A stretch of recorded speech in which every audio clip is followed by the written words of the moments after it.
ബിസ്മില്ലാ അൽഹംദുലില്ലാ അസ്സലാത്തു വസ്സലാമു അലാ റസൂലില്ലാഹി സ്വല്ലല്ലാഹു അലൈഹി വസല്ലം. റബ്ബി ഇശ്റഹ് ലി സ്വദ്രി വയസ്സിർ ലി അംരി വഹ്ലുൽ ഉഖ്ദതം മിൻ ലിസാനി യഫ്ഖഹു ഖൗലി. അസ്സലാമു അലൈക്കും വറഹ്മത്തുള്ളാഹി വബറകാതുഹു. ഇൻഷാ അല്ലാ ഇന്ന് പരിശുദ്ധ ഖുർആനിലെ 80-ാമത്തെ പേജാണ് നമ്മൾ അർത്ഥവും ആശയവും മനസ്സിലാക്കാൻ ഉദ്ദേശിക്കുന്നത്. സൂറത്തുൻ നിസായിലെ 15 തുടങ്ങി 19 വരെയുള്ള ആയത്തുകളാണ് ഈ പേജിലുള്ളത്. അള്ളാഹു ഈ സൂറത്തിൽ നമുക്ക് ഇതുവരെ പറഞ്ഞു തന്നത് സ്ത്രീകളുടെ അവകാശങ്ങളെ കുറിച്ചിട്ടാണ് അല്ലേ. മെയിനായിട്ട് നോക്കുകയാണെങ്കിൽ ആദ്യം പറഞ്ഞു സ്ത്രീകളുടെ വിവാഹ മൂല്യങ്ങൾ അവർക്ക് തന്നെ അവകാശപ്പെട്ടതാണ്, അതിൻ്റെ പൂർണ്ണ അവകാശം അവർക്കാണെന്ന് പറഞ്ഞു. പിന്നെ അനാഥകളുടെ വിഷയം അള്ളാഹു ഇവിടെ പറഞ്ഞു തന്നുണ്ട്. പിന്നീട് അള്ളാഹു അനന്തരാവകാശ നിയമത്തെക്കുറിച്ച് പറഞ്ഞു തന്നു. അവിടെ സ്ത്രീകൾക്ക് അതിൽ അനന്തരാവകാശത്തിൽ ഒരു ഓഹരി ഉണ്ടെന്ന് അള്ളാഹു പഠിപ്പിച്ചു. ആ ഒരു കാലഘട്ടത്തിൽ സ്ത്രീകൾക്ക് യാതൊരു തര അവകാശങ്ങളോ അവരെ യാതൊരു തരത്തിലും പരിഗണിക്കാറില്ലാത്ത ഒരു കാലത്തായിരുന്നു അള്ളാഹു ഈ ആയത്തുകൾ പറഞ്ഞു തന്നെ അല്ലേ. അനന്തരാവകാശ നിയമങ്ങൾ വിവരിച്ചെടുത്ത് അള്ളാഹു സ്ത്രീയുടെ ഓഹരിയെ ബേസ് ചെയ്തിട്ടാണ് പുരുഷന്മാരുടെ ഓഹരിയെ കുറിച്ച് പറഞ്ഞു തന്നത്. അപ്പോൾ അടിസ്ഥാനം സ്ത്രീയുടെ ഓഹരിയാണ്. 2 സ്ത്രീകളുടെ ഓഹരിയാണ് ഒരു പുരുഷന്, അതായത് ഒരു സ്ത്രീക്ക് കിട്ടണതിൻ്റെ ഇരട്ടിയാണെന്ന് നമ്മൾ മനസ്സിലാക്കി. അപ്പോൾ അവിടെ പ്രത്യേകം ഓർക്കേണ്ടത് ഈ പുരുഷൻ എന്തുകൊണ്ട് അള്ളാഹു 2 ഓഹരി വെച്ചു എന്നുള്ളതാണ്. ഒരിക്കലും സ്ത്രീകളെ അവിടെ കുറച്ച് കണ്ടിട്ടല്ല അള്ളാഹു പറഞ്ഞത്. പുരുഷന്മാർക്കാണ് സാമ്പത്തികമായ എല്ലാവിധ ഉത്തരവാദിത്തങ്ങളും അള്ളാഹു കൊടുത്തിട്ടുള്ളത്. ഒരു സ്ത്രീയെ സംബന്ധിച്ചിടത്തോളം അവളുടെ സ്വത്തിൻ്റെ സക്കാത്ത് നിർബന്ധമാണ് എന്നതിലപ്പുറം വേറെ ഒരു ബാധ്യതയും സ്ത്രീക്കില്ല. കുടുംബത്തിന് വേണ്ടി ഇന്നത് ചെയ്യണം എന്നൊരു ബാധ്യതയില്ല. പക്ഷേ പുരുഷൻ അങ്ങനെയല്ല. മാതാപിതാക്കൾ, ഭാര്യ, മക്കൾ ഇവരെല്ലാവരെയും നോക്കേണ്ടതും അവരുടെ എല്ലാ ആവശ്യങ്ങളും പരിഗണിക്കേണ്ടത് ഈ പുരുഷനാണ്. അതുകൊണ്ടാണ് പുരുഷന് 2 ഓഹരി അള്ളാഹു വെച്ചിട്ടുള്ളത്. ഇനിയിപ്പോൾ ഒരു സഹോദരി ഒരുപാട് നാളുകൾക്ക് ശേഷം വിവാഹമോചിതയായി തിരിച്ചു വന്നാൽ ചിലപ്പോൾ അവരുടെ പാരൻസ് ഉണ്ടായിരിക്കണം എന്നില്ല അല്ലേ. ഈ ഒരു സഹോദരനും അവർ കുടുംബമായിരിക്കും ഉണ്ടാവുക. അപ്പോൾ ഈ സഹോദരിയെ നോക്കേണ്ട ബാധ്യത ഈ പുരുഷനുണ്ട് അല്ലേ, സഹോദരനുണ്ട്. അതുകൊണ്ടൊക്കെയാണ് അള്ളാഹു ഈ 2 ഓഹരി പുരുഷന് തന്നിട്ടുള്ളതെന്ന് പുരുഷന്മാരും മനസ്സിലാക്കണം. അതുപോലെ പെൺകുട്ടികൾ മാത്രമുള്ളവർക്ക് ഓഹരി പറഞ്ഞു 3/2 ഭാഗം മാത്രമാണ് ഈ മക്കൾക്ക് കിട്ടുക, ബാക്കിയുള്ള അവകാശികളിലേക്കാണ് പോകുക എന്ന് പറഞ്ഞു. അപ്പോൾ അതിലൊക്കെ അള്ളാഹുവിൻ്റെതായ യുക്തിയുണ്ട്. നമുക്കവിടെ തോന്നും അതെന്തിനാന്നൊക്കെ തോന്നിയാലും അവിടെ അള്ളാഹു പറഞ്ഞു, അവസാനം പറഞ്ഞത് ഇതൊക്കെ അള്ളാഹുവിൻ്റെ നിയമവ്യവസ്ഥയാണ്, അള്ളാഹുവിൻ്റെ ഹദ്ദാണ്, അള്ളാഹു നിശ്ചയിച്ച പരിധിയാണ്. അപ്പം അത് ആരനുസരിക്കുന്നുവോ അവർക്ക് സ്വർഗമുണ്ട്, ആരാണോ അതിനെ അനുസരിക്കാണ്ട് വിട്ടുകളഞ്ഞത് അവർക്ക് നരകമുണ്ടെന്ന് അള്ളാഹു പറഞ്ഞു തന്നു അല്ലേ. ഇനി ഖുർആനിലോ സുന്നത്തിലോ വ്യക്തമായി പറഞ്ഞു തരാത്തൊരു വിഷയത്തിൽ നമ്മൾ വിധി പ്രഖ്യാപിക്കേണ്ടി വന്നാൽ അതിന് നമ്മൾ എങ്ങനെയായിരിക്കണം സമീപിക്കേണ്ടതെന്ന് നബി സല്ലല്ലാഹു അലൈഹി വസല്ലം നമുക്ക് പഠിപ്പിച്ചു തരുന്നുണ്ട്. മുആദ് ബിൻ ജബൽ റളിയല്ലാഹു അൻഹുവിനെ യമനിലേക്ക് ഗവർണറായിട്ട് നബി സല്ലല്ലാഹു അലൈഹി വസല്ലം നിയോഗിച്ചു. അങ്ങനെ അദ്ദേഹത്തിനോട് നബി സല്ലല്ലാഹു അലൈഹി വസല്ലം ചോദിക്കുകയാണ്, അവിടെ ഒരു പ്രശ്നം ഉണ്ടായാൽ എങ്ങനെയാണ് താങ്കൾ അതിനെ പരിഹരിക്കുക എന്ന് ചോദിച്ചു. അപ്പോൾ അദ്ദേഹം പറഞ്ഞു, ഞാൻ ഖുർആൻ നോക്കിയിട്ട് വിധി പ്രഖ്യാപിക്കും. ഇപ്പം അനന്തരാവകാശ നിയമമോ അല്ലെങ്കിൽ ഏതൊരു നിയമം ആയിക്കോട്ടെ, ഞാൻ ഖുർആൻ നോക്കിയിട്ട് വിധി പ്രഖ്യാപിക്കുമെന്ന് പറഞ്ഞു. അപ്പോൾ നബി സല്ലല്ലാഹു അലൈഹി വസല്ലം ചോദിച്ചു, നീ പരിശോധിക്കണ ആ കാര്യം ഖുർആനിലില്ലെങ്കിൽ എന്താ ചെയ്യാന്ന് ചോദിച്ചു. അപ്പോൾ അദ്ദേഹം പറഞ്ഞു, ഞാൻ റസൂലിൻ്റെ സുന്നത്ത് പരിശോധിക്കും, അപ്പോൾ അതിലെന്തെങ്കിലും പറഞ്ഞിട്ടുണ്ടെങ്കിൽ അതുപോലെ വിധി പ്രഖ്യാപിക്കും എന്ന് പറഞ്ഞു. അപ്പോൾ നബി സല്ലല്ലാഹു അലൈഹി വസല്ലം ചോദിക്കുകയാണ്, ഇനി ഇപ്പോൾ ഖുർആനിലും ഇല്ല നബിചര്യയിലും ഇല്ല, പിന്നെ അങ്ങനെയാണെങ്കിൽ എന്താ ചെയ്യാന്ന് ചോദിച്ചു. അപ്പോൾ അദ്ദേഹം മറുപടി പറഞ്ഞത് ഇങ്ങനെയാണ്, ഞാൻ എൻ്റെ ബുദ്ധി ഉപയോഗിച്ചിട്ട് ഖുർആൻ്റെയും ഹദീസിൻ്റെയും അടിസ്ഥാനത്തിൽ അതിൻ്റെ അടിസ്ഥാനപരമായ നിയമങ്ങളെ മനസ്സിലാക്കി അല്ലെങ്കിൽ അതിനെ നിലനിർത്തിക്കൊണ്ട് തന്നെ എൻ്റെ ബുദ്ധി ഉപയോഗിച്ചുകൊണ്ട് ഞാൻ അതിലൊരു തീരുമാനം പറയും എന്നാണ് പറഞ്ഞത്. അപ്പോൾ നബി സല്ലല്ലാഹു അലൈഹി വസല്ലം അദ്ദേഹത്തെ പ്രശംസിക്കുകയാണ് ഉണ്ടായത്. അപ്പോൾ ഇങ്ങനെ ഖുർആൻ്റെയും സുന്നത്തിൻ്റെയും അടിസ്ഥാനത്തിൽ നമ്മളൊരു വിഷയത്തിൽ അതിനെ മുൻനിർത്തിക്കൊണ്ട് ഒരു വിധി പ്രഖ്യാപിച്ചാൽ അതിനെ പറയണതാണ് ഇജ്തിഹാദ് എന്ന്.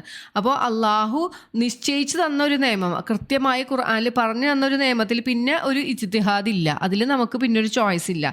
ഇപ്പോൾ ഈ പറഞ്ഞ നിയമങ്ങളൊക്കെ അള്ളാഹു കൃത്യമായി നമുക്ക് പറഞ്ഞു തന്നിട്ടുണ്ടല്ലേ. കലാലത്തിൻ്റെ നിയമം പറഞ്ഞു, ഭാര്യയ്ക്ക് എത്ര കിട്ടും അല്ലെങ്കിൽ ഭർത്താവിന് എത്ര കിട്ടും, ആൺകുട്ടികൾ അല്ലെങ്കിൽ പെൺകുട്ടികൾ, മാതാപിതാക്കൾ, ഈ വിഷയങ്ങളൊക്കെ അള്ളാഹു വളരെ കൃത്യമായി പറഞ്ഞിട്ടുണ്ട്. അപ്പോൾ അതിൽ പിന്നെ നമുക്ക് ഇപ്പോൾ ഇത് പണ്ട് അവതരിച്ചതല്ലേ, ഇപ്പോഴത്തെ കാലത്ത് അങ്ങനെയാണോ, ഇപ്പോൾ സ്ത്രീയും പുരുഷനൊക്കെ തുല്യമല്ലേ, ഇക്വാലിറ്റിയാണ് എവിടെ നോക്കിയാലും അല്ലേ. അപ്പോൾ അങ്ങനെ അള്ളാഹു നിശ്ചയിച്ച ഒരു നിയമത്തിനെ നമ്മൾ ആയിട്ട് ഇനിയൊരു മാറ്റം വരുത്താൻ പാടില്ല എന്ന് നമ്മൾ ആദ്യം തന്നെ ഓർക്കുക. അപ്പോൾ ഇത്രയും കാര്യങ്ങളാണ് നമ്മൾ ഇതുവരെ മനസ്സിലാക്കിയത്. ഇനി അള്ളാഹു പറയുന്നത് കുടുംബജീവിതവുമായി ബന്ധപ്പെട്ട കാര്യങ്ങളാണ്. അപ്പോൾ നമുക്ക് അടുത്ത ആയത്തുകളിലേക്ക് പോവാം. أعوذ بالله من الشيطان الرجيم بسم الله الرحمن الرحيم വല്ലാത്തി യഅ്തീനൽ ഫാഹിഷത മിൻ നിസാഇകും ഫസ്തശ്ഹിദൂ അലൈഹിന്ന അർബഅതം മിൻകും فإن شهدوا فأمسكوهن في البيوت حتى يتوفاهن الموت أو يجعل الله لهن سبيلا. ഈ ഒരു ആയത്തിനെ പണ്ഡിതന്മാർ പലതരത്തിൽ വ്യാഖ്യാനിച്ചിട്ടുണ്ട്. എന്നാലും ഭൂരിഭാഗം പണ്ഡിതന്മാരുടെയും അഭിപ്രായം ഇത് വ്യഭിചാരം ചെയ്യുന്ന സ്ത്രീകളെ കുറിച്ചിട്ട് അവർക്കുള്ള ആയത്താണെന്നാണ് പറയണത്. അപ്പോൾ നമുക്ക് ആയത്തൊന്ന് അർത്ഥം നോക്കാം. വല്ലാത്തി എന്ന് വെച്ചാൽ എന്താണ്? യാതൊരു സ്ത്രീകൾ, ഒരു കൂട്ടം സ്ത്രീകൾ എന്നാണ്. യഅ്തീന അത്താന്ന് വെച്ചാൽ വന്നു അല്ലേ? അത്താ യഅ്തി വരുന്നു. ഇപ്പൊ യഅ്തീന ആ സ്ത്രീകൾ കൊണ്ടുവരുന്നു. എന്ത്? അൽ ഫാഹിഷത. ഫാഹിഷത എന്ന് വെച്ചാൽ നീചവൃത്തി എന്നർത്ഥം. അല്ലെങ്കിൽ ഇവിടെ ഉദ്ദേശിക്കുന്നത് വ്യഭിചാരം എന്നാണ്. മിൻ നിസാഇക്കും നിങ്ങളുടെ സ്ത്രീകളിൽ നിന്നും. ആരാണ് ഈ നിങ്ങൾ എന്ന് പറഞ്ഞത്? ഇസ്ലാമിക സമൂഹത്തിലെ സ്ത്രീകളിൽ ആരെങ്കിലും വ്യഭിചാരം ചെയ്താൽ എന്നാണ് ഉദ്ദേശിക്കുന്നത്. ഫസ്തഷ്ഹിദു ഫ എന്ന് വെച്ചിട്ടുണ്ടെങ്കിൽ എന്നാൽ, ഇസ്തഷ്ഹദ എന്ന് വെച്ചാൽ നിങ്ങൾ സാക്ഷികളെ കൊണ്ടുവരുവിൻ. അലൈഹിന്ന അവർക്കെതിരിൽ. ആർക്കെതിരാണ്? ഈ വ്യഭിചാരം ചെയ്ത സ്ത്രീകൾക്കെതിരിൽ നിങ്ങൾ സാക്ഷികളെ കൊണ്ടുവരണം. എത്ര പേര് വേണമെന്നാണ് അള്ളാഹുവിനി പറയുന്നത്? അർബഅതം മിൻകും നിങ്ങളിൽ നിന്നും 4 പേരെ. നിങ്ങൾ എന്ന് വെച്ചാൽ ഇസ്ലാമിക സമൂഹത്തിൽ നിന്നും 4 സാക്ഷികൾ ഉണ്ടായിരിക്കുകയും വേണം. വെറുതെ ഒരാൾ വന്നിട്ട് അവർ അങ്ങനെ ചെയ്തു ഇങ്ങനെ ചെയ്തു എന്ന് പറഞ്ഞാൽ, അല്ലെങ്കിൽ ഒരു സാഹചര്യ തെളിവൊന്നും പോരാ, കൃത്യമായ സാക്ഷികൾ വേണം എന്നാണ് അള്ളാഹു പറഞ്ഞു തരുന്നത്. ഫഇൻ ഷഹിദു ഇനി അങ്ങനെ അവർ സാക്ഷ്യം നടത്തിയാൽ, അതായത് നിങ്ങളിൽ നിന്നും ഇസ്ലാമിക സമൂഹത്തിൽ നിന്നും 4 പേര് പറയാണ് ഇന്നൊരു സ്ത്രീ ഇന്ന രീതിയിലൊരു മോശമായ കാര്യം ചെയ്തിട്ടുണ്ട് എന്നങ്ങനെ സാക്ഷ്യം പറഞ്ഞാൽ നിങ്ങൾ എന്താ ചെയ്യേണ്ടതെന്നാണ് അള്ളാഹു പറയണത്. അംസിക്കു എന്നാൽ അംസിക്കു നിങ്ങൾ അവരെ പിടിച്ചു വയ്ക്കുക. അംസക്കാന്ന് വെച്ചാൽ പിടിച്ചു വയ്ക്കു എന്നാണ്. അംസിക്കു നിങ്ങൾ പിടിച്ചു വയ്ക്കുക. ഹുന്ന ആ സ്ത്രീകളെ, ആ സ്ത്രീകളെ നിങ്ങൾ പിടിച്ചു വയ്ക്കുക. ഫിൽ ബുയൂത്തി അവരുടെ വീടുകളിൽ. ഹത്താ യതവഫാഹുന്നൽ മൗത്തു അതായത് അവർക്ക്, ഹത്താന്ന് വെച്ചാൽ വരെ, യതവഫാഹുന്ന വഫാന്ന് വെച്ചാൽ എന്താ? പൂർണ്ണമായി പിടിച്ചെടുക്കുക എന്നർത്ഥം അല്ലെ? ഹുന്ന അവരെ. എന്ത്? അൽ മൗത്ത് മരണം അവരെ പൂർണ്ണമായി പിടിച്ചെടുക്കുന്നത് വരെ അവരുടെ വീടുകളിൽ അവരെ നിങ്ങൾ പിടിച്ചു വെക്കുക. ഔ അല്ലെങ്കിൽ അല്ലാഹു ആക്കുന്നത് വരെ ലഹുന്ന അവരുടെ വിഷയത്തിൽ സബീല ഒരു മാർഗം. അപ്പം എന്താണ് ഇവിടെ പറയുന്നത്? നിങ്ങളുടെ സ്ത്രീകളിൽ നിന്നും, അതായത് ഇസ്ലാമിക സമൂഹത്തിലെ സ്ത്രീകളിൽ നിന്നും വ്യഭിചാരം നടത്തിയ ഒരു സ്ത്രീ ഉണ്ടെങ്കിൽ, വ്യഭിചാരം നടത്തുന്ന സ്ത്രീകളെ നിങ്ങൾ അവർക്കെതിരിൽ 4 സാക്ഷികളെ കൊണ്ടുവരണം. ആദ്യം ആ 4 സാക്ഷികൾ എന്ന് പറയാണ് ഇന്നൊരു സ്ത്രീ ഇന്ന കാര്യം ചെയ്തു എന്ന് പറഞ്ഞാൽ ആ സ്ത്രീകളെ അവരുടെ വീടുകളിൽ നിങ്ങൾ പിടിച്ചു വെക്കുക. ഏതുവരെ? അവരുടെ മരണം പിടികൂടുന്നത് വരെ, അല്ലെങ്കിൽ അവരുടെ വിഷയത്തിൽ അള്ളാഹു ഒരു മാർഗം കാണിച്ചു തരുന്നത് വരെയെന്ന്. അപ്പോൾ ഈ ഒരു ആയത്ത് എന്ന് പറഞ്ഞിട്ടുണ്ടെങ്കിൽ വ്യഭിചാര നിരോധനത്തിൻ്റെ ആദ്യ ഘട്ടമാണ്. ഇനി മുന്നോട്ട് പോകുമ്പോൾ സൂറത്തു നൂറിൽ അള്ളാഹു വ്യക്തമായ നിയമങ്ങൾ അവിടെ പറഞ്ഞു തരുന്നുണ്ട് അല്ലേ? അപ്പോൾ സൂറത്തു നൂറിൽ അള്ളാഹു പറഞ്ഞ എന്താണ്? വ്യഭിചാരം ചെയ്യുന്ന സ്ത്രീയെയും പുരുഷനെയും 100 അടി വീതം അടിക്കുക എന്നാണ്. അത് വിവാഹം കഴിയാത്തവരാണെങ്കിൽ, വിവാഹം കഴിഞ്ഞവരാണെങ്കിൽ എറിഞ്ഞു കൊല്ലലാണ് നിയമം. ഇനി ഒരാളെ കുറിച്ച് അല്ലെങ്കിൽ ഒരു സ്ത്രീയെ കുറിച്ച് അപവാദം പറയാണ്, സ്ത്രീക്ക് മോശക്കാരിയാണെന്ന് പറഞ്ഞിട്ട് അയാൾക്ക് 4 സാക്ഷിയെ കൊണ്ടുവരാൻ പറ്റിയിട്ടില്ല അവർക്കെതിരെങ്കിൽ, ഈ പറഞ്ഞ ആളെ, സാക്ഷി പറഞ്ഞ ആൾക്ക് 80 അടിയാണ്. ഈ 4 സാക്ഷികളെ കൊണ്ടുവരാൻ പറ്റിയിട്ടില്ലെങ്കിൽ. അപ്പോൾ എന്തുകൊണ്ട് അവിടെ അള്ളാഹു പറയുന്നത് എന്താണ്? വ്യക്തമായി നിങ്ങൾ കണ്ടാൽ മാത്രമേ ഈ ഒരു വ്യഭിചാരത്തെ അല്ലെങ്കിൽ ഒരു നീചവൃത്തിയെക്കുറിച്ച് പുറത്ത് പറയാൻ പാടുള്ളൂ എന്നാണ്. അപ്പം അള്ളാഹു അവിടെ ഉദ്ദേശിക്കുന്നത് ഇങ്ങനത്തെ നീചവൃത്തികൾ പുറത്ത് അധികം പ്രചരിക്കരുത് എന്നാണ്. എന്തുകൊണ്ടാണ്? അത് മറ്റുള്ളവരുടെ ഇടയിൽ, നമ്മളുടെ ഇന്നത്തെ കാലത്ത് നോക്കുമ്പോൾ എന്തെങ്കിലും ഒരു സംഭവം ഉണ്ടായാൽ അതിരുന്ന് ചർച്ചയാണല്ലേ TV-യിൽ പലതരത്തിലും. അപ്പോൾ ആളുകളുടെ ഇടയിൽ എന്താണ്? ഇതൊരു സാധാരണ സംഭവമായി മാറാണ്. ഇതിപ്പോൾ എല്ലാവരും ചെയ്യണ കാര്യമാണ്, ഇത് വലിയ തെറ്റല്ല എന്നുള്ള രീതിയിലാവാണ്. പക്ഷെ അള്ളാഹുവിൻ്റെ കാഴ്ചപ്പാട് എന്താണ്? അള്ളാഹു പറഞ്ഞ ഇത്തരം തിന്മകൾ പ്രചരിപ്പിക്കാൻ അള്ളാഹു ഇഷ്ടപ്പെടുന്നില്ല.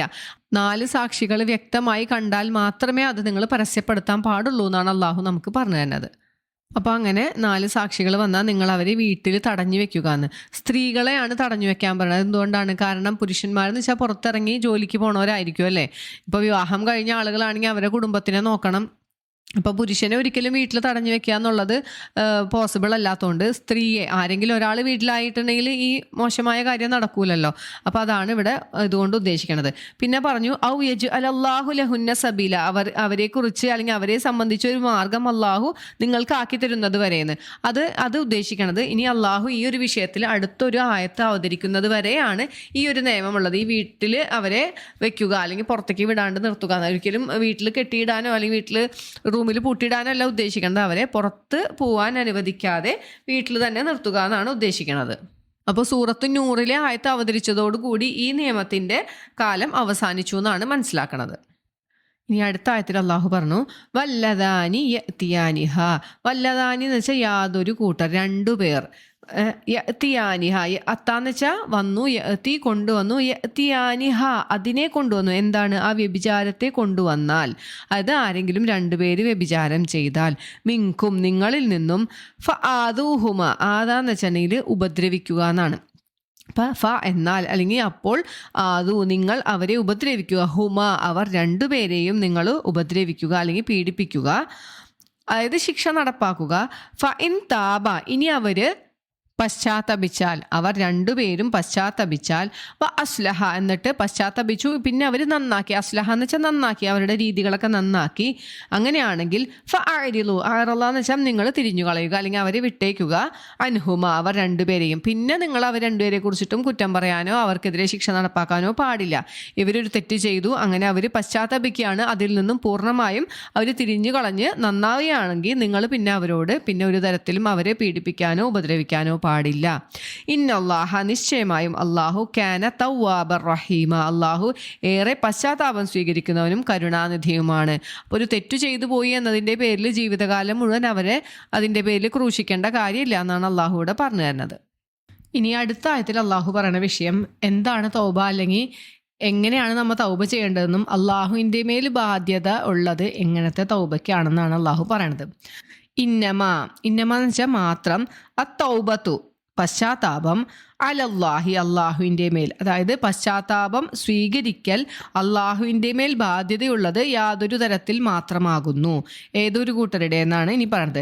ലില്ലദീന അവർ യാതൊരു കൂട്ടരാണ്, യഅമലൂന അവർ പ്രവർത്തിക്കുന്നു, സൂഅ ഒരു തെറ്റായ കാര്യം, ഒരു തിന്മ പ്രവർത്തിക്കുന്നു, ബിജഹാലത്തിൻ അവർക്ക് അറിവില്ലാണ്ട് ഒരു തിന്മ ചെയ്യുകയും, സുമ്മ പിന്നീട്, യതൂബൂന അവർ പശ്ചാത്തപിക്കുകയും, മിൻ ഖരീബ് ഏറ്റവും അടുത്ത് തന്നെ ഒരു തെറ്റ് ചെയ്തു, പിന്നീട് അവർക്ക് മനസ്സിലായി ആ ചെയ്തൊരു കാര്യം തെറ്റാണെന്ന് മനസ്സിലായ ഉടനെ തന്നെ അവർ പശ്ചാത്തപിക്കുകയും ചെയ്താൽ അങ്ങനെയുള്ളവരുടെ തൗബ സ്വീകരിക്കൽ മാത്രമാണ് അള്ളാഹുവിൻ്റെ മേൽ ബാധ്യതയുള്ളത് എന്നാണ് അള്ളാഹുവിടെ പറഞ്ഞു തന്നത്.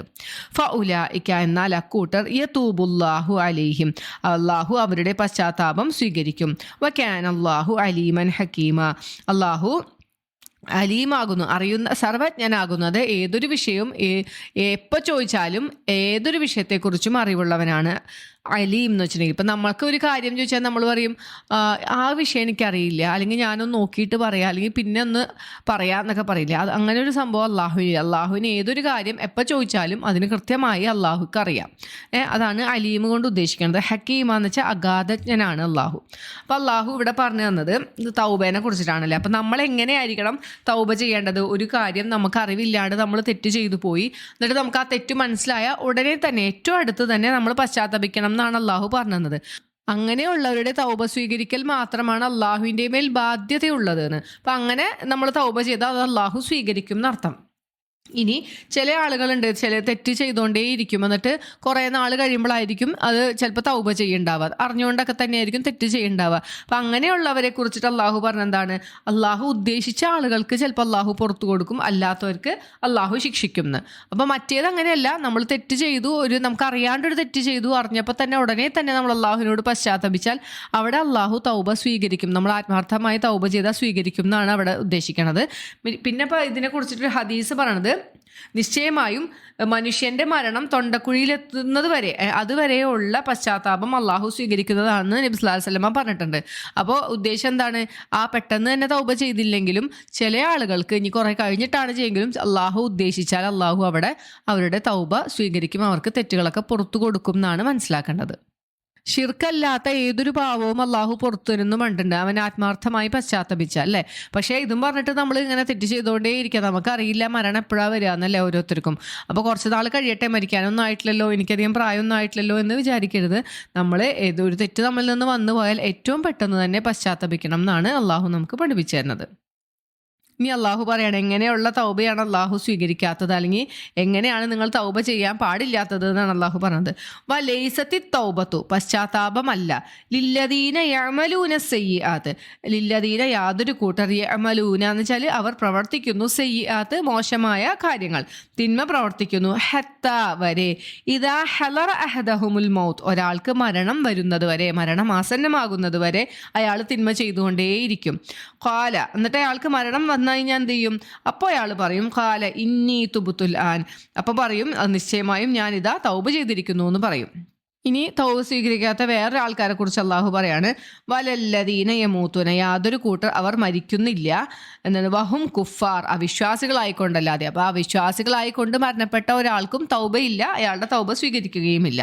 ഉലൈക അഅ്തദ്ന, അക്കൂട്ടർക്ക് അള്ളാഹു നാം ഒരുക്കി വെച്ചിരിക്കുന്നു, ലഹും അവർക്ക് അദാബൻ അലീമ, വേദനയേറിയ ശിക്ഷ. അപ്പോൾ അള്ളാഹു ഈ രണ്ടായത്തുകളിലായിട്ട് പറഞ്ഞത് തൗബ എങ്ങനെയാണെന്നല്ലേ. നമ്മളൊരു തെറ്റ് ചെയ്തു, അറിയാണ്ടൊരു തെറ്റ് ചെയ്തു, അത് നമുക്ക് മനസ്സിലായി, തെറ്റാന്ന് മനസ്സിലായാൽ ഉടനെ തന്നെ പശ്ചാത്തപിക്കണം എന്നാണ് അള്ളാഹു പറഞ്ഞത്. ഇനി ചില ആളുകൾ തെറ്റ് ചെയ്തുകൊണ്ടേയിരിക്കും അല്ലേ. ഇപ്പോൾ ഫിരൗൻ്റെ പോലെ അല്ലേ, ഫിരൗന് അവസാന സമയത്ത് മുങ്ങി മരിക്കാൻ പോണ സമയത്ത് പറഞ്ഞു ഞാൻ മൂസായുടെ റബ്ബിൽ വിശ്വസിച്ചു എന്ന് പറഞ്ഞു അല്ലേ. ബനു ഇസ്രായേലിൻ്റെ റബ്ബ് ആരാണോ അവരിൽ ഞാൻ വിശ്വസിച്ചു എന്ന് പറഞ്ഞു. അപ്പോഴല്ലാഹു ചോദിക്കുന്നുണ്ട്, അൽ ആന, ഇപ്പോഴാണോ വിശ്വസിക്കണേ? മരണം തൊണ്ടക്കുഴിയിലെത്തിയിട്ടുള്ള ഒരു പശ്ചാത്താപം അള്ളാഹു സ്വീകരിക്കില്ല. അങ്ങനെ അപ്പം പശ്ചാത്തപിച്ചാലും അവർ അവിശ്വാസിയായി കൊണ്ട് തന്നെയാണ് മരണപ്പെടുന്നത്. അപ്പോൾ അങ്ങനത്തെ ആളുകളുടെ തൗബ അള്ളാഹു സ്വീകരിക്കില്ല, അവർക്ക് വേദനയേറിയ ശിക്ഷയുണ്ട് എന്നാണ് അള്ളാഹു നമുക്ക് പറഞ്ഞു തന്നത്. ഇനി അടുത്ത ആയത്തിൽ അള്ളാഹു പറഞ്ഞത് ജാഹിലിയത്തിൽ ഉണ്ടായ ഒരു സമ്പ്രദായം, അതിനെ അള്ളാഹു അവിടെ വിരോധിക്കുകയാണ്. യാ അയ്യുഹല്ലദീന ആമനു, ഹേ വിശ്വസിച്ചവരെ, ലാ യഹില്ലുലക്കും, നിങ്ങൾക്ക് അനുവദനീയമല്ല, ഹലാലല്ല, അൻ തരിസുന്നിസാ കർഹ, സ്ത്രീകളെ നിർബന്ധപൂർവ്വം അനന്തരമെടുക്കുക എന്നത്. എന്നുവെച്ചാൽ പണ്ടത്തെ കാലത്ത് എങ്ങനെയാണെന്ന് വെച്ചാൽ ഒരാൾ മരണപ്പെട്ട് കഴിഞ്ഞാൽ അയാളുടെ ഭാര്യയെ അല്ലെങ്കിൽ ഭാര്യമാരെ, അന്നൊക്കെ ഒന്നിൽ കൂടുതൽ വിവാഹം കഴിക്കുന്ന ആളുകളാണ് അല്ലേ, ഈ ഭാര്യമാരെ ഈ അവകാശികൾ പങ്കിട്ടെടുക്കുക ചെയ്യുന്ന, ഈ അനന്തര സ്വത്ത് വീതിക്കണ പോലെ ഭാര്യമാരെയും വീതിച്ചെടുക്കും. ഈ ഭാര്യമാരോട് അനുവാദം ചോദിക്കുകയോ അവരുടെ ഇഷ്ടം നോക്കുകയോ ഒന്നുമില്ല. അപ്പോൾ എത്രത്തോളം എന്ന് വെച്ചിട്ടുണ്ടെങ്കിൽ അന്ന് ഈ മക്കള് വാപ്പാടെ ഭാര്യമാരെ, അതായത് സ്വന്തം ഉമ്മാനെ അല്ലാണ്ട് വേറെ ഭാര്യമാരെ കല്യാണം വെച്ചിട്ടുണ്ടാവുമല്ലോ, ആ സ്ത്രീകളെ അനന്തരമായിട്ട് അവർ വീതിച്ചെടുക്കാറുണ്ടായിരുന്നു. അപ്പോൾ അതിനെതിരെയാണ് അള്ളാഹു പറയണത്, വിശ്വസിച്ച ആളുകളെ നിങ്ങൾക്ക് അങ്ങനെ അനന്തരമെടുക്കൽ അനുവദനീയമല്ല. ഈ സ്ത്രീയുടെ കുടുംബക്കാർക്കോ അല്ലെങ്കിൽ ഈ സ്ത്രീക്കോ അവരുടെ കാര്യത്തിൽ യാതൊരു തരത്തിലുള്ള അവകാശം, അവർക്ക് അവരുടെ കാര്യം തീരുമാനിക്കാൻ അന്ന് ഒരു തരത്തിലുള്ള അവകാശം ഉണ്ടായിരുന്നില്ല. അപ്പോൾ അതിനെക്കുറിച്ചിട്ടാണ് അള്ളാഹുവിടെ പറയണത്. ഈ ഒരു വിഷയത്തെക്കുറിച്ചിട്ട് ഇബ്നു അബ്ബാസ് റളിയല്ലാഹു അൻഹു പറഞ്ഞത് ഇങ്ങനെയാണ്, മുമ്പ് നടന്നത് എങ്ങനെയായിരുന്നു എന്ന്. ഒരാൾ മരണപ്പെട്ട് കഴിഞ്ഞാൽ അയാളുടെ ഭാര്യയെ ഈ മരണപ്പെട്ട ആളുടെ ബന്ധുക്കളാണ് അവളുടെ കാര്യങ്ങളൊക്കെ തീരുമാനിക്കുക. അവർ വേണമെങ്കിൽ അവർക്ക് ഇഷ്ടമുള്ളവർ ചിലപ്പോൾ അവളെ വിവാഹം കഴിക്കും, ചിലപ്പോൾ അവർക്ക് ഇഷ്ടമുള്ള വേറെ ആരെങ്കിലും വിവാഹം കഴിച്ചു കൊടുക്കും, അല്ലെങ്കിൽ വിവാഹം കഴിക്കാനേ സമ്മതിക്കൂല. അങ്ങനെ ഒരു സമ്പ്രദായമായിരുന്നു മുമ്പ് ഉണ്ടായിരുന്നത്. അങ്ങനെ അവളുടെ സ്വന്തക്കാരേക്കാൾ കൂടുതൽ അർഹത ഇവർക്കായിരുന്നു ഉണ്ടായിരുന്നത്. ഈ പുരുഷൻ്റെ, ഈ ഭർത്താവിൻ്റെ വീട്ടുകാർക്കായിരുന്നു ഈ പെൺകുട്ടിയുടെ വീട്ടുകാരേക്കാളും അവകാശം കാണിച്ചിരുന്നത് ഇവരായിരുന്നു. ഈ വിഷയത്തിലാണ് ഈ വചനം അവതരിച്ചത് എന്നാണ് ഇബ്നു അബ്ബാസ് റളിയല്ലാഹു അൻഹു പറഞ്ഞിട്ടുള്ളത്. ഇനി ഈ ആയത്തിൻ്റെ അടുത്ത ഭാഗം അള്ളാഹു പറയണെന്താണെന്ന് വെച്ചാൽ വേറൊരു മോശമായൊരു സമ്പ്രദായത്തെ കുറിച്ചിട്ടാണ്. ചില പുരുഷന്മാർ അവരുടെ ഭാര്യമാരോട് എന്തെങ്കിലും ഇഷ്ടക്കേട് തോന്നിക്കഴിഞ്ഞാൽ ഇവരായിട്ട് തൊലാക്ക് ചെല്ലില്ല, ഇവരെങ്ങനെ ബുദ്ധിമുട്ടിച്ചുകൊണ്ടേയിരിക്കും. ഈ ഭാര്യമാരെ ബുദ്ധിമുട്ടിച്ചിട്ട് അവരെങ്ങനെയും തനിയെ ഒഴിഞ്ഞു പോണ രീതിയിലാക്കിയെടുക്കും. എന്തിനു വേണ്ടിയാണ്? കാരണം അങ്ങനെ സ്ത്രീ തന്നെ സ്വന്തമായി വിവാഹമോചനം ആവശ്യപ്പെട്ടുകൊണ്ട് പോയാൽ ഈ ഭർത്താവ് കൊടുത്ത മഹർ തിരിച്ചു കൊടുക്കണം, എന്തെങ്കിലും സമ്മാനം ഉണ്ടെങ്കിൽ അതൊക്കെ തിരിച്ചു കൊടുക്കണം അല്ലേ. അപ്പോൾ അതൊക്കെ തിരിച്ചു കിട്ടാൻ വേണ്ടി ഈ ഭാര്യനെ മാക്സിമം ഇട്ട് കഷ്ടപ്പെടുത്തും. അപ്പോൾ എങ്ങനെയെങ്കിലും സ്വന്തമായിട്ട് ആ ഭാര്യ ഒഴിഞ്ഞു പോകാൻ വേണ്ടിയിട്ട് അതിനെക്കുറിച്ചിട്ടാണ് അള്ളാഹു ഇവിടെ പറയണത്. ലാ തഅ്ദുലൂഹുന്ന, നിങ്ങൾ അവരെ മുടക്കിയിടുകയും ചെയ്യരുത്. ലിതദ്ഹബു, നിങ്ങൾ പോകുവാൻ വേണ്ടി. ബിബഅ്ലിമ ആതൈതുമൂഹുന്ന, നിങ്ങൾ അവർക്ക് നൽകിയ ചിലതുമായി, അതായത് നിങ്ങൾ അവർക്ക് കൊടുത്ത എന്തെങ്കിലും നിങ്ങൾക്ക് കൊണ്ടുപോവാൻ, നിങ്ങൾക്ക് എടുക്കാൻ വേണ്ടിയിട്ട് നിങ്ങൾ ആ ഭാര്യമാരെ മുടക്കിയിടരുത്. ഇല്ലാ അയ്യതീന ബിഫാഹിഷത്തിൻ മുബയ്യിന, ഈ സ്ത്രീയിൽ നിന്നും എന്തെങ്കിലും വ്യക്തമായ നീചവൃത്തി കണ്ടാലല്ലാതെ, ഇല്ലാന്ന് വെച്ചാൽ അല്ലാതെ, അയ്യതീന അവർ കൊണ്ടുവന്നാലല്ലാതെ, ഫാഹിഷത്തിൻ എന്തെങ്കിലും നീചവൃത്തിയുമായി മുബയ്യിന വ്യക്തമായ. ഈ സ്ത്രീകളിൽ എന്തെങ്കിലും പൊട്ട നമ്മൾ കണ്ടെത്തുകയാണ്, അല്ലെങ്കിൽ പൊട്ട ഒരു കാര്യം, നീചമായ ഒരു കാര്യം അവർ കൊണ്ടുവന്നാലല്ലാണ്ട് നിങ്ങൾ ഒരിക്കലും ആ ഒരു സ്ത്രീയെ മുടക്കിയിടാൻ പാടില്ല. അതായത് ചില ആളുകളുണ്ട് ത്വലാക്ക് ചൊല്ലും, അത് കഴിഞ്ഞിട്ട് ആ ഇദ്ദാകാലം തീർന്നതിന് മുമ്പ് തിരിച്ചെടുക്കും, പിന്നെയും അത് കഴിയുമ്പോൾ ത്വലാക്ക് ചൊല്ലും. അങ്ങനെ ഇവരെ വേറെ വിവാഹം കഴിക്കാനോ അല്ലെങ്കിൽ സ്വതന്ത്രമായി ജീവിക്കാനോ സമ്മതിക്കുകയില്ല, ഇവരെ ഇട്ട് നന്നായി കൊണ്ടുനടക്കില്ല. അങ്ങനത്തെ ഒരു സമ്പ്രദായം ഉണ്ടായിരുന്നു. അപ്പോൾ അതിനെതിരെയാണ് അള്ളാഹു പറയുന്നത്, ഒരിക്കലും നിങ്ങൾ ആ സ്ത്രീകളെ മുടക്കിയിടരുത്. എന്തിനു വേണ്ടിയിട്ട്? നിങ്ങൾക്ക് ചിലത് കിട്ടാൻ വേണ്ടി. ആദ്യം ചിലപ്പോൾ മഹർ കൊടുത്തത് ഉണ്ടാവും, അല്ലാണ്ട് തന്നെ പല വിധത്തിലും സമ്മാനങ്ങളായിട്ടോ സ്ഥലമായിട്ടോ ഒക്കെ കൊടുത്തിട്ടുണ്ടാവും. അപ്പോൾ അതൊക്കെ തിരിച്ച് കിട്ടാൻ വേണ്ടിയിട്ട് നിങ്ങൾ അവരെ മുടക്കിയിടരുതെന്ന്. ഇനി ഇതിൻ്റെ വേറൊരു വശം എന്ന് വെച്ചാൽ, വ്യക്തമായ എന്തെങ്കിലും ഒരു നീചവൃത്തി ഈ സ്ത്രീയിൽ കാണുകയാണെങ്കിൽ നിങ്ങൾക്ക് അവരെ മുടക്കിയിടുന്നതിൽ വിരോധമില്ലാന്നും അള്ളാഹു ഇവിടെ പ്രത്യേകം പറഞ്ഞു തരാണ് അല്ലേ ഇതിൽ കൂടെ. ഇനി ഈ 2 മോശമായ സമ്പ്രദായത്തെക്കുറിച്ച് പറഞ്ഞതിന് ശേഷം അള്ളാഹു പറയണത് ദാമ്പത്യ ജീവിതത്തിൽ നിങ്ങൾ എങ്ങനെയായിരിക്കണം എന്നാണ് പറയണത്. ഭർത്താക്കന്മാരോട് അള്ളാഹു പറയാണ്, നിങ്ങൾ ഭാര്യമാരോട് ഏറ്റവും നല്ല രീതിയിൽ പെരുമാറണം, നല്ല രീതിയിൽ സഹവസിക്കണം. ഇനി ഈ ഭാര്യമാർ സ്ത്രീ സഹജമായ എന്തെങ്കിലും മോശമായ സ്വഭാവങ്ങളൊക്കെ അവരിൽ ഉണ്ടാവാം, നിങ്ങൾക്ക് അങ്ങനെ അവരോടൊരു വെറുപ്പ് തോന്നിയാൽ നിങ്ങൾ അവിടെ ക്ഷമ പാലിക്കുക, അല്ലെങ്കിൽ സഹനത്തോടു കൂടി മുന്നോട്ട് പോവുക. അങ്ങനെയാണെങ്കിൽ അള്ളാഹു നിങ്ങൾക്ക് നന്മ, നിങ്ങൾക്ക് വിചാരിക്കാത്ത രീതിയിൽ അള്ളാഹു നിങ്ങൾക്ക് ധാരാളം നന്മ ഉണ്ടാക്കി തരും എന്നാണ് അള്ളാഹു ഇവിടെ പറഞ്ഞു തരുന്നത്. അപ്പോൾ ആഷിറൂഹുന്ന ബിൽ മഅറൂഫ്, ആഷിറൂഹുന്ന വെച്ചാൽ നിങ്ങൾ അവരോട് സഹവസിക്കുക, ബിൽ മഅറൂഫ് മര്യാദപൂർവ്വം. അപ്പോൾ നബി സല്ലല്ലാഹു അലൈഹി വസല്ലമയുടെ ഒരു ഹദീസ് നമുക്ക് എല്ലാവർക്കും പരിചയമുള്ളതാണ് അല്ലേ, നിങ്ങളിൽ വെച്ച് ഏറ്റവും ഉത്തമൻ നിങ്ങളുടെ വീട്ടുകാരോട് ഏറ്റവും നന്നായി പെരുമാറുന്നവനാണെന്നാണ്. ഈ സ്ത്രീകൾക്ക് ഭർത്താക്കന്മാരോട് ബാധ്യതയുള്ളതുപോലെ തന്നെ തിരിച്ച് അവരോടും നല്ല മര്യാദപൂർവ്വം പെരുമാറേണ്ട ബാധ്യത പുരുഷന്മാർക്കുമുണ്ടെന്നാണ് അള്ളാഹു ഇവിടെ പറഞ്ഞു തരുന്നത്. ഫഇൻ കരിഹ്തുമൂഹുന, കരിഹാന്ന് വെച്ചാൽ വെറുത്തു എന്നാണ്. ഇനി നിങ്ങൾ അവരെ വെറുത്താൽ, ഹുന്നാന്ന് വെച്ചാൽ ആ സ്ത്രീകളെ അല്ലെങ്കിൽ ഭാര്യമാരെ നിങ്ങൾ വെറുത്താൽ, ഫഅസ, ഫാന്ന് വെച്ചാൽ അപ്പോൾ, അസ ആയേക്കാം, അൻ തക്രഹു ഷൈഅ, നിങ്ങൾ ഒരു കാര്യം വെറുക്കുകയും ചെയ്താൽ അപ്പോൾ ആ കാര്യമായേക്കാം, വയജ്അലല്ലാഹു, ജഅലന്ന് വെച്ചാൽ ആക്കും, അള്ളാഹു ആക്കുകയും, ഫീഹി അതിൽ, ആ നിങ്ങൾ വെറുത്ത ആ കാര്യത്തിൽ, ഖൈറൻ കസീറ ധാരാളം നന്മ ആക്കുകയും ചെയ്തേക്കാം. അപ്പോൾ ഈ സ്ത്രീകളുടെ ചില സ്വഭാവങ്ങൾ ഭർത്താക്കന്മാർക്ക് ഇഷ്ടമല്ലാത്തത് ഉണ്ടായിരിക്കാം, അത് സ്വാഭാവികമാണ്. അപ്പോൾ അങ്ങനെ എന്തെങ്കിലും ഒരു ഇഷ്ടക്കേട് വന്നാൽ ഉടനെ തന്നെ വിവാഹമോചനം ചെയ്യുകയോ അതിന് ധൃതി കൂട്ടുകയോ ചെയ്യാതെ നിങ്ങൾ സഹനപൂർവ്വം അവരോട് പെരുമാറി നല്ല രീതിയിൽ പെരുമാറുകയാണെങ്കിൽ അള്ളാഹു നിങ്ങൾ വിചാരിക്കാത്ത രീതിയിൽ നിങ്ങൾക്ക് ധാരാളം നന്മകൾ നൽകും എന്നാണ് അള്ളാഹു ഇവിടെ പറഞ്ഞു തരുന്നത്. നബി സല്ലല്ലാഹു അലൈഹി വസല്ലമയുടെ ഒരു ഹദീസിൽ ഇങ്ങനെയാണ് പറയുന്നത്, ഒരു സത്യവിശ്വാസിനിയോട് ഒരിക്കലും ഈർഷ്യത പുലർത്തരുത്. അവളിൽ നിന്നൊരു സ്വഭാവം അവന് വെറുപ്പുണ്ടായെങ്കിൽ അവളിൽ നിന്നും മറ്റൊരു സ്വഭാവം അവന് തൃപ്തിയുള്ളതായിരിക്കും. അപ്പോൾ എപ്പോഴും ഒരു സ്ത്രീയിൽ നിന്ന് എല്ലാം മോശമായ കാര്യമല്ലല്ലോ, ഇഷ്ടമില്ലാത്ത കാര്യം ഉണ്ടാവും, പക്ഷെ ആ സ്ത്രീയിൽ ഗുണങ്ങളും ഉണ്ടായിരിക്കും അല്ലേ. അപ്പോൾ അങ്ങനെ നിങ്ങൾ സഹനം കൈകൊള്ളുകയാണെങ്കിൽ നിങ്ങൾക്ക് ധാരാളം നന്മ കിട്ടും എന്നാണ് അള്ളാഹു ഇവിടെ പറഞ്ഞു തരുന്നത്. അപ്പോൾ ഇത്രയേ ഉള്ളൂ ഈ ഒരു പേജിൽ. നമ്മൾ ആദ്യം പറഞ്ഞു, സ്ത്രീകളിൽ ആരെങ്കിലും എന്തെങ്കിലും മോശമായ നീചവൃത്തി കൊണ്ടുവരികയാണെങ്കിൽ അവർക്കെതിരെ 4 സാക്ഷികൾ വേണം എന്ന്. അത് ഈ സൂറത്തിലും അള്ളാഹു പറയുന്നുണ്ട്, സൂറത്തു നൂറിലും പറയുന്നുണ്ട് അല്ലേ. അത് പ്രത്യേകം നിർബന്ധമാണ്, വ്യക്തമായ തെളിവ് തന്നെ ആയിരിക്കണം. ഒരിക്കലും ഒരു സാഹചര്യ തെളിവോ കേൾവിയോ ഒന്നും നമ്മൾ പ്രചരിപ്പിക്കാൻ പാടില്ല ഒരാളെക്കുറിച്ച്. 7 വൻപാപങ്ങളിൽ ഒരു കാര്യമാണല്ലേ ഒരു സദൃത്തയായ സ്ത്രീയെക്കുറിച്ച് മോശമായ കാര്യം പറയുക എന്നുള്ളത്.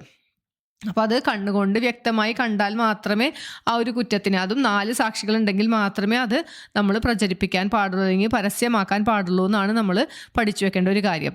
പിന്നെ എന്ത് പറഞ്ഞു, ഇനി അങ്ങനെ 4 സാക്ഷികൾക്ക് ഉണ്ട്, അങ്ങനെ വന്നുവെങ്കിൽ എന്ത് ചെയ്യണം, അവൾക്ക് മരണം എത്തുന്നത് വരെ നിങ്ങൾ അവളെ വീട്ടിൽ തന്നെ വെച്ചേക്കുക. ഇനി അല്ല അവളുടെ വിഷയത്തിൽ അള്ളാഹു മറ്റൊരു വഴി കാണിച്ചു തരുന്നത് വരെ. അതായത് നബി സല്ലല്ലാഹു അലൈഹി വസല്ലം അതിനെക്കുറിച്ച് പറഞ്ഞത് എന്താണ്, ഈ ഒരു വിഷയത്തിൽ അള്ളാഹു അടുത്തൊരു നിയമം അവതരിപ്പിക്കുന്നത് വരെ ഇങ്ങനെയാണ് ചെയ്യേണ്ടത്. എന്തെങ്കിലും ഒരു നീചവൃത്തി കണ്ടാൽ ആ സ്ത്രീയെ വീട്ടിൽ തന്നെ നിർത്തുക എന്നുള്ളത്. ഇനി നിങ്ങളിൽ നിന്നും ആ നീചവൃത്തി കൊണ്ടുവരുന്ന 2 പേരെയും നിങ്ങൾ പീഡിപ്പിക്കുക അല്ലെങ്കിൽ ശിക്ഷിക്കുക. ഇനി അവർ പശ്ചാത്തപിച്ചാൽ, ആത്മാർത്ഥമായി പശ്ചാത്തപിക്കുകയും പിന്നീട് അവരുടെ കാര്യങ്ങളെല്ലാം നന്നാക്കി തീർക്കുകയും ചെയ്താൽ പിന്നെ നിങ്ങൾ അവരിൽ നിന്നും തിരിഞ്ഞു കളയുക. പിന്നെ അവരെ നിങ്ങൾ കുറ്റം പറഞ്ഞ് നിങ്ങൾ മുമ്പ് അങ്ങനെ ആയിരുന്നില്ലേ എന്നൊന്നും പറഞ്ഞ് അവരെ ആക്ഷേപിക്കാൻ പാടില്ല. അള്ളാഹു ആണ് ഏറ്റവും അധികം പശ്ചാത്താപം സ്വീകരിക്കുന്നവനും കരുണാനിധിയുമായുള്ളവൻ അള്ളാഹു പറഞ്ഞു തന്നു. പിന്നെ എങ്ങനെയാണ് തൗബ ചെയ്യേണ്ടതെന്ന് പറഞ്ഞാൽ, തൗബ എന്ന് വെച്ചിട്ടുണ്ടെങ്കിൽ അള്ളാഹുവിൻ്റെ മേൽ തൗബ സ്വീകരിക്കാൻ ബാധ്യതയുള്ളത് എങ്ങനത്തെ ആൾക്കാരുടെയാണ്? തെറ്റ് അറിയാണ്ടൊരു തെറ്റ് ചെയ്യുകയും എന്നിട്ട് ആ തെറ്റാണെന്ന് മനസ്സിലാക്കിയ ഉടനെ തന്നെ പശ്ചാത്തപിക്കുകയും ചെയ്ത ആളുകളുടെ പശ്ചാത്താപം സ്വീകരിക്കലാണ് അള്ളാഹുവിൻ്റെ മേൽ ബാധ്യതയുള്ളത്. അല്ലാത്തവരുടെ പശ്ചാത്താപം, തെറ്റ് ചെയ്തുകൊണ്ടേയിരുന്നു കുറേ കഴിഞ്ഞിട്ടാണ് പശ്ചാത്തപിക്കണമെങ്കിൽ അങ്ങനെയുള്ളവരുടെ പശ്ചാത്താപം അള്ളാഹു ഉദ്ദേശിക്കുന്നവർക്ക് അള്ളാഹു പുറത്തു കൊടുക്കും, അല്ലെ? അല്ലാത്തവരെ അള്ളാഹു ശിക്ഷിക്കും. അപ്പോൾ ഒരിക്കലും തൗബ എന്ന് പറയുന്നത് തെറ്റ് ചെയ്തുകൊണ്ടേ ഇരുന്നു കൊണ്ട് അവസാനം മരണം ആസന്നമാകുമ്പോൾ ഞാനിത് അള്ളാഹുവിലേക്ക് പശ്ചാത്തപിച്ചു എന്ന് പറയലല്ല. അതൊരിക്കലും തൗബയല്ല.